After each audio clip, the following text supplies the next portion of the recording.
வணக்கம், welcome to சாமி spoken English. இன்னைக்கு நாம டெய்லி யூஸ் சென்டென்சஸ் பார்க்க போறோம்.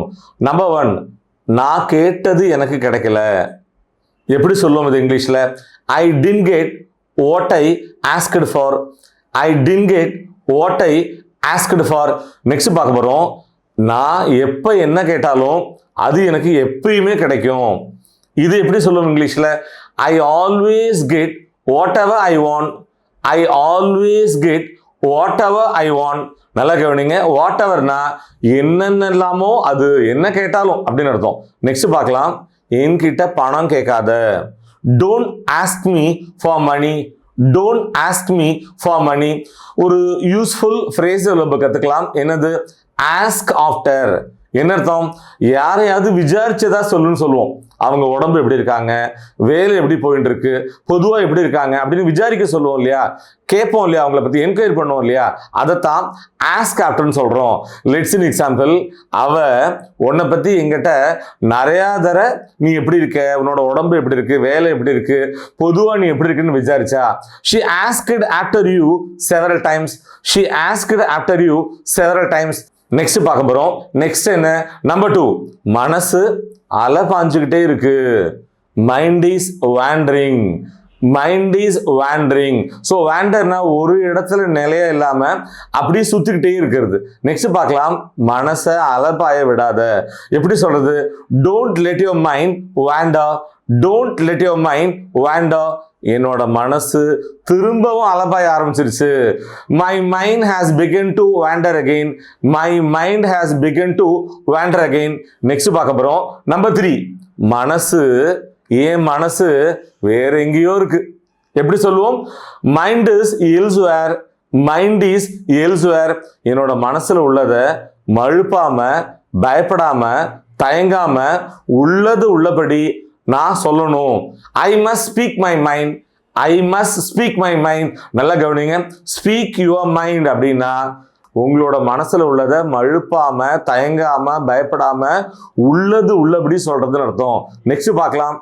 எனக்கு திடீர்னு எல்லாமே சட்டுன்னு மறந்து போயிடுச்சு, ஒண்ணுமே ஞாபகத்துக்கு வரல. எப்படி சொல்றது இங்கிலீஷ்ல? My mind has gone blank. My mind has gone blank. Next பார்க்க போறோம். நம்பர் 4, பழகிக்கோ. யாரையா பார்த்து சொல்லுவோம். டே ஷிஃப்ட் வேலைக்கு போயிட்டு இருப்பாங்க, திடீர்னு கம்பெனியில் நைட் ஷிஃப்ட் மாத்திருவாங்க, முடியவே இல்லைன்னு புலம்புவாங்க. புலம்புறதுக்குன்னா இங்கிலீஷ்ல லேமெண்ட். லேமெண்ட்னா புலம்புறதுன்னு அர்த்தம். புலம்புவாங்களா? அப்ப நம்ம என்ன சொல்லுவோம்? பழகிக்கோ. எப்படி சொல்றது? Get used to it. Get used to it. அப்புறமா கேட்போம், பழகிட்டியா? டே ஷிஃப்ட் போயிட்டு இருந்த, நைட் ஷிஃப்ட் உனக்கு பழகிடுத்தா? பழகிட்டியா? எப்படி கேட்கறது? Got used to it. Got used to it. அவரும் என்ன பதில் சொல்லுவாரு? பழகிக்கிட்டே இருக்கேன், பழகிண்டே இருக்கேன் சொல்லுவாரா? எப்படி சொல்லுவார் இங்கிலீஷ்ல? Getting used to it. Getting used to it. Next பார்க்க போறோம். நம்பர் 5, அவர் என்ன சொன்னாலும் சரி. No matter what he says. No matter what he says. அவர் என்ன செஞ்சாலும் சரி.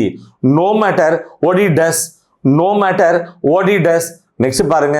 அவர் என்ன சொன்னாலும் சரி அவரை நம்பாத. No matter what he says, don't trust him. No matter what he says, don't trust him. அவர் என்ன செஞ்சாலும் சரி அவரை நம்பாத. No matter what he does, don't trust him. No matter what he does, don't trust him. Next பார்க்க போறோம். Next என்ன? Number 6, நான் தலையிட மாட்டேன். புருஷன் பொண்டாட்டிக்குள்ள சண்டை, பக்கத்து வீட்டில் போய் சமாதானம் பண்ணுங்கன்னு சொல்லுவோம். என்ன சொல்லுவாங்க? நான் தலையிட மாட்டேன். I won't interfere. I won't interfere. அப்போ இன்டர்ஃபியர்னா தலையிடுறது. சரி, நான் ஏன் தலையிடணும்? எப்படி கேட்குறது இங்கிலீஷ்ல? Why should I interfere. Why should I interfere. அடுத்து சொல்லுவோம், ஒரு பிரச்சனை தலையிட்டு அது நமக்கே வம்பா போயிடும். அப்ப என்ன சொல்லுவாங்க? நீங்க தலையிட்டு இருக்க வேண்டியதில்லை. எப்படி சொல்றது இங்கிலீஷ்ல? You need not have interfered. You need not have இன்டர்ஃபியர்டு.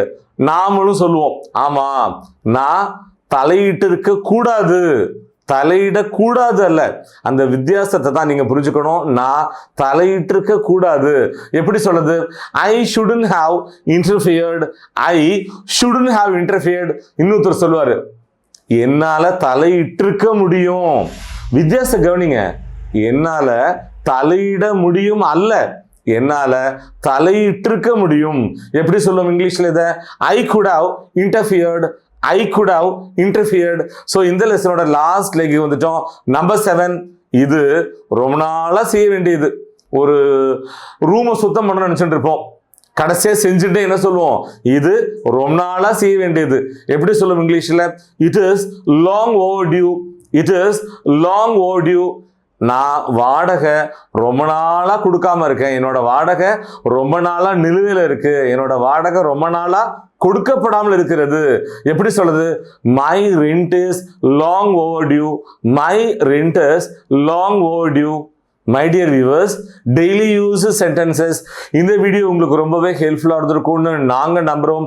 மீண்டும் அடுத்த பாடத்தில் சந்திப்போம். தேங்க்யூ.